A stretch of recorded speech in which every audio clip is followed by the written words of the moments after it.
Hi students, how are you? A very good morning, good afternoon or good evening, whatever may be the time you are watching this video. This is our channel Physics Gallery Asha Binu. And in the last lectures, we were discussing about the uses of dimensions and we have completed the uses of dimensions. Okay. And today, we are just referring dimensions are very useful to us, but it has its own limitations. So just going to the limitations of dimensions. We are discussing the limitations of dimensions. Okay, limitations of dimensions. We are going to discuss the limitation. If you think, that is, what was the first use of dimension? To check the correctness of an equation. Yes, we can check the correctness of an equation by using dimension. But whether we completely check it, it is a perfect, that is, we always write the equation is dimensionally correct, not perfectly correct. The equation is dimensionally correct. Why so? Because dimensions never refer about anything about the numbers used in an equation. For example, kinetic energy is equal to half mv square. We have studied the equation. We can write the dimensional equation of mass and velocity. But what about this number half 1 by 2? What about that numerical values? For half mv square, the dimension is same. For 2 by 3 mv square, that is, if you write the dimension here, mass m, velocity lt raised to minus 1, the whole square, square, square. Okay, so if we take 2 by 3 of mv square, then also the dimension is the same thing because m and v square remains as such, ml square t raised to minus 2. If I take 5 mv square, then also the dimension is ml square t raised to minus 2. So, whether dimensional formula gives anything about the numbers used in the equation? No. That is the first limitation. So, what is the first limitation? It doesn't tell anything. It doesn't tell anything about the numbers used in equation. Is it clear? Is it clear? It does not tell us anything about the numbers. We cannot identify which number is used there. We don't know which number is used for that equation. For any number, the dimension remains the same if the quantities are identical. Okay, so it doesn't tell us anything about the numbers used in equation. The second one, next limitation. The third use was to find the relation between different physical quantities.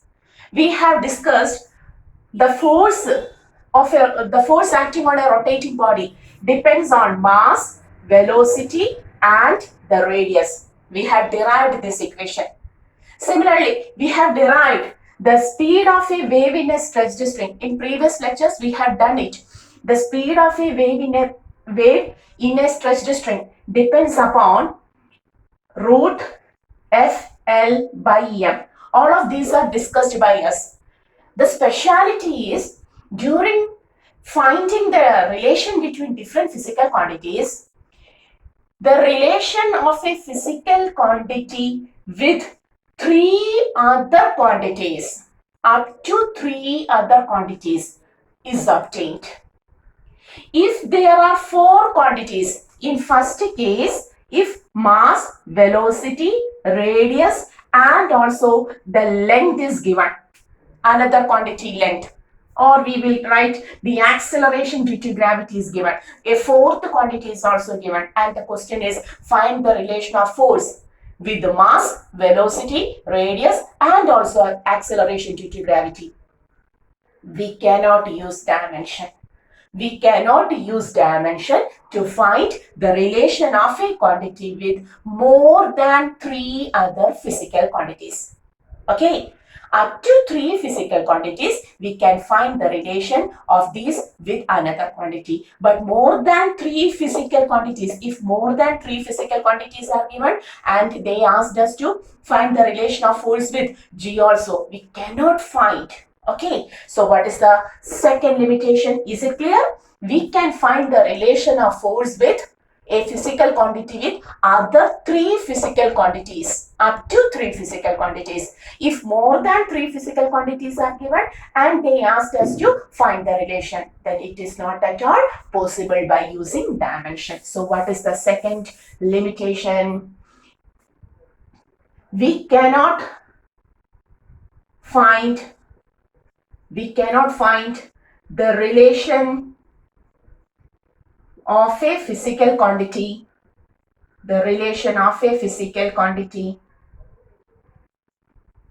with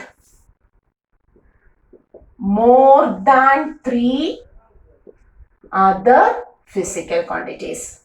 Is it clear? Physical quantities. We cannot find the relation of a physical quantity. We cannot find the relation of a physical quantity with more than 3 other physical quantities. Up to 3 physical quantities, it is possible. More than 3 physical quantities are if given, we cannot use dimension to find the relation among them. Is it clear? And the next one is, in our calculations, we always go through certain trigonometric equations. What are these trigonometric equations? Sin theta, cos theta, tan theta, cosec, sec, cot, etc. Okay, but our dimension doesn't say anything about this trigonometry. There are logarithmic equations. We will go through such equations also. Okay, you don't know what is logarithm now, but later you will study about that. So there are certain equations which contains logarithmic terms. We cannot use dimension in such cases. Okay, there are certain equations which contains exponential terms. Okay, what are these? All these things are trigonometry, exponential, logarithm. All of these will come throughout our topics. Then we will discuss about that. But here we have to say that one of the limitation of dimension is that it couldn't tell anything. It doesn't tell. Okay, it doesn't tell anything about the trigonometric equations, logarithmic,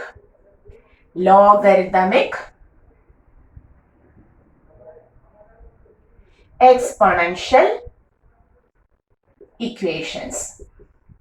All of these are some forms of equation that we have to come. All of these are math topic, but always physics is related to the maths. Okay, so our dimensions couldn't tell anything about trigonometric equations. It could not tell anything about logarithmic equations or exponential equations. So these are the limitations of our dimensions. So we have to understand what are the merits, what are the uses of dimension. At the same time, if there are certain drawbacks, that also we have to discuss. So what are the limitations of dimensions?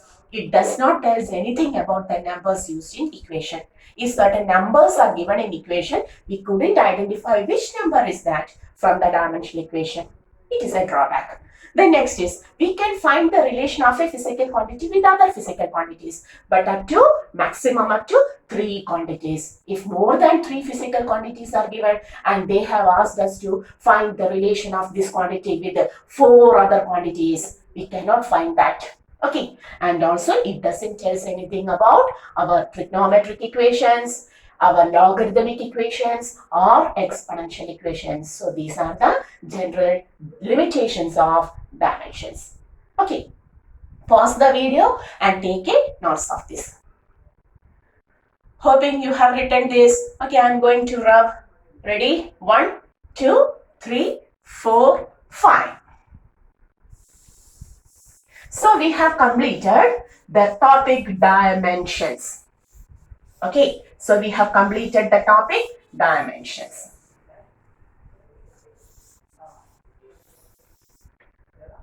Now, we are going to the next topic of our introductory chapter, units and measurement. Okay. So, before that, tell me what is a physical quantity? Yes. Yes, rememberize that. What is a physical quantity? Tell me. Any quantity that is measured by using an instrument or by some techniques is called as a physical quantity. So in this chapter, we were discussing about physical quantities. We were discussing about physical quantities. So what is a physical quantity? Any quantity that can be measured by using an instrument or by some experimental techniques are called as physical quantities. We know that fundamental, derived and so on. Okay. And physical quantity is a measured quantity. Physical quantity is a measured quantity. Whether a quantity measured by us, whether a quantity measured is 100% perfect. Are you sure that the measured value is 100% perfect? No, we cannot say that like that. Okay, a measured quantity will not be always 100% perfect. Okay, okay. That is, suppose we are going to measure the length of my pen. Okay, someone said that the length of this pen is 15.251 centimeter. Okay, 15.251 centimeter. So, and another one said that the length is 15.250 centimeter. Which value is the correct value? Yes, 15 is most probably it is correct. 2 is correct, 5 will be correct, but there is certain doubt about the third decimal place. Okay, there is certain doubt about this 1 and 0. Is it clear? Is it clear? Yes, there is certain doubt. There is certain uncertainty. We are discussing about that uncertainty now. Okay, that is when a quantity is measured, the measured value always comes along with three terms. The first one is accuracy. The first term, accuracy. The second term, three terms are always related to a measured value. Okay, a measurement always contains three terms: accuracy, the next is precision, and the third one is error. A measured value, physical quantities are always measured values. So, a measured value always contains three terms along with it. Its accuracy, its precision, and its error. Okay, so what are these? These three terms. Accuracy means how close is our measured value to the true value. Suppose the true value of x is, the true value of x is 50.21, suppose centimeter. But we got only our measured value is 50.18 centimeter. Okay, the true value is 50.21 centimeter and the measured value is 50.18 centimeter. Okay, so this is the measured value, and this measured value is how much close to the true value. This measured value is how much close to the true value. That is called as accuracy. So what is accuracy? It gives the measure of,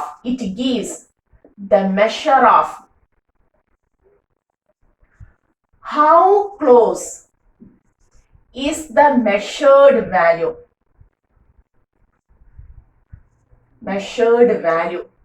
to the true value. So what is accuracy? Tell me, what is accuracy? It gives the measure of how close is our measured value to the true value. Okay, that is called as accuracy. The second one is precision.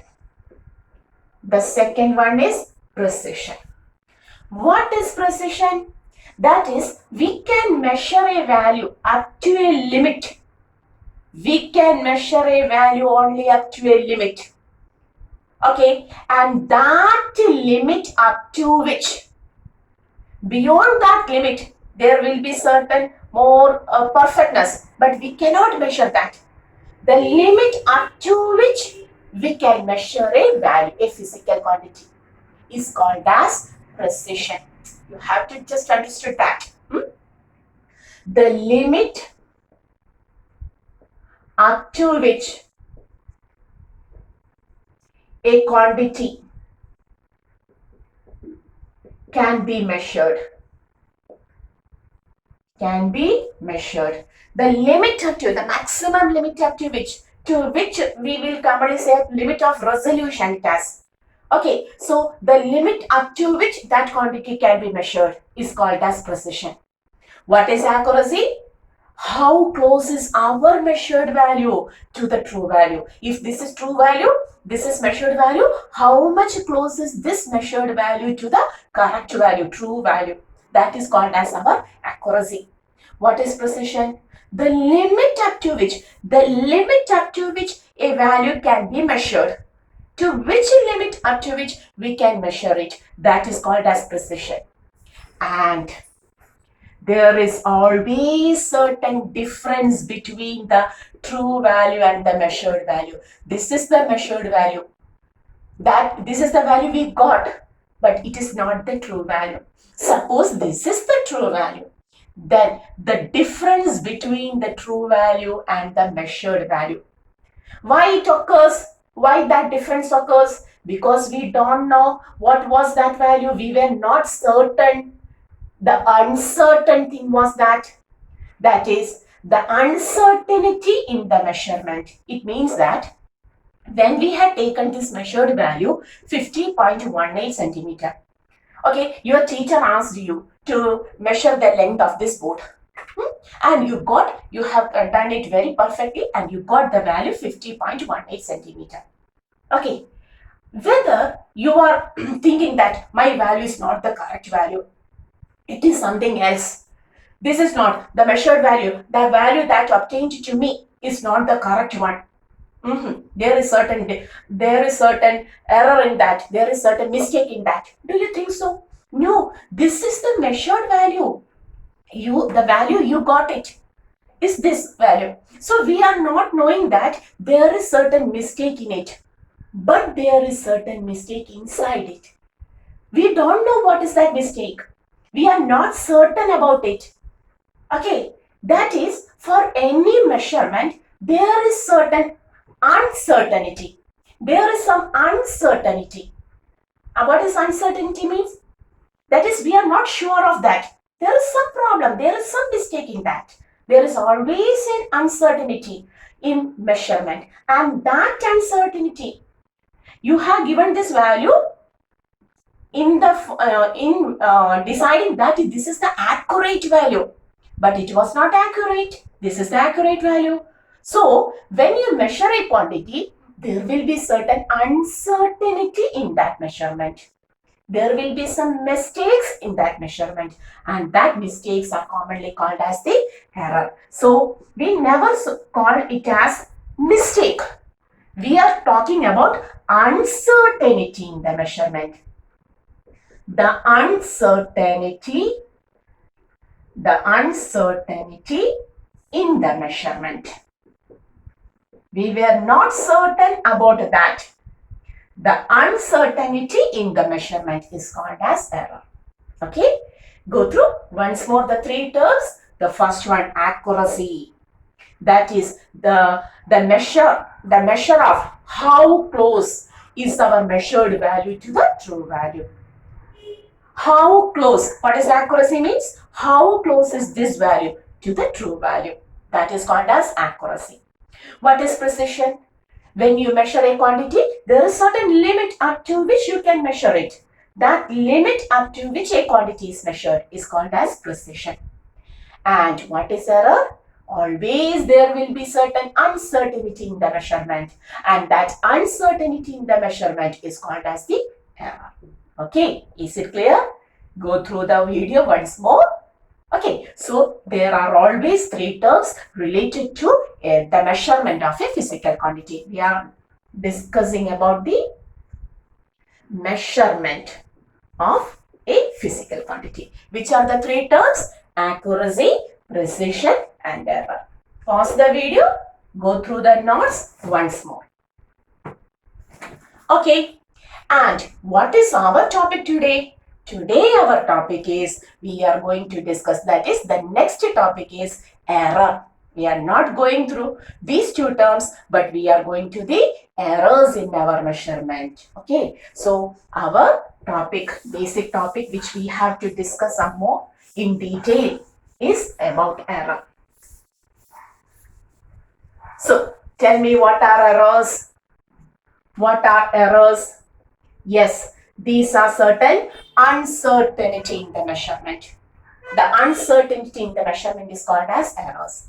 And errors are of two types. First one is called as systematic errors. And the second one is called as random errors. So errors are of two types. The first one is called as systematic errors, and the second one is called as the random errors. What are systematic errors? The errors which are unidirectional, having only one direction. That means we know what is the reason behind that error. Why that error occurs, we know that. And such errors are called as systematic errors. So what are systematic errors? You may write errors which are unidirectional, whose reason are known to us. Okay, errors, you may write errors which are unidirectional. Errors which are unidirectional. Unidirectional. And the reason of errors are known to us. Known to us. Such errors are called as systematic errors. Okay. For example, 1. Imperfection in the instrument. That is, we had taken an instrument to measure a device. The instrument itself is not correct. Then whether the reading obtained from that instrument will be correct? Whether the reading obtained from that instrument, wrong instrument, will be correct? No, we know there is a mistake in the instrument. Therefore, the reading will be also a mistake. There will be certain mistake in the reading. Such error. Okay. Now, second type. Imperfection in experimental techniques. That is, we are conducting the experiments not in a proper way. Not in a proper way. We are conducting the experiment with the charges in a humid day. What is humidity? Presence of water in air. So, what happens if water is present? Charges will be conducted through water. So, whether the amount of charge always remains same. So, it is experimental imperfection. Okay, we are taking the weight of a body, a small body, by using a weighing balance, by a device called as the weighing balance, normal balance, like this. We are taking the weight of a body by using a weighing balance. But our fan is in the full speed. Whether the reading will be correct? No, there will be fluctuations in the reading. So it is also an imperfection in the experimental technique. Okay. Next, personal error. What is personal error? That is, we are careless. We are not at all doing that experiment in a full careful manner. We are careless about that experiment. Then what happens if we are careless? Whether the reading will be correct? No. Or what about setup of a device? When we set up a device, when we are making connections in an electrical device, if we are making wrong correct connections, what happens? The readings will be wrong. Okay, all such personal errors comes under systematic errors. So what are systematic errors? Errors which are unidirectional. Why this error occurs? There is a mistake in instrument. Why this error occurs? There is a mistake in experimental technique. Unidirectional. There is no deviation from that error. Okay, such errors. And the reason for such errors are known to us. Such errors are called as the systematic errors. Okay, examples: imperfection in instrument, imperfection in experimental techniques, then personal carelessness, that is personal error, etc. Okay, such errors are called as systematic errors. Then what are random errors? Random means orderless. Random itself means orderless. So whether they are unidirectional? No. And moreover, the errors whose reason are not known. Okay. Random errors, that is orderless errors. We can write like this. Random errors are orderless errors whose reason are not known to us are called as the random errors. Okay. Okay, so today we have discussed the limitations of dimensions and also the three terms related to the measurement. The first one was called as the accuracy. How close is our measured value to the true value? Then precision, the limit up to which we can measure that value, and also error. There was certain uncertainty in our measurement, and that uncertainty was called as error. We have to discuss errors in detail. There are two types of errors: systematic and random. Okay, systematic errors are errors which are unidirectional. There is only one reason for that. Okay, for example, imperfection in instrument. Instrument itself is wrong, then reading will be wrong. Experimental technique itself is wrong, then reading will be wrong. We are always carelessness, then surely that reading will be wrong. Okay, such errors are called as systematic. And what are random errors? These are orderless. The name random itself shows they are orderless. They have no specific order. Errors whose reason is not known to us. Okay. So today we are winding this video up to this topic. In the next video, we will discuss random errors, how to solve these random errors in detail. Okay, is it clear? So till the next video, go through the topic very well and study it very well. See you.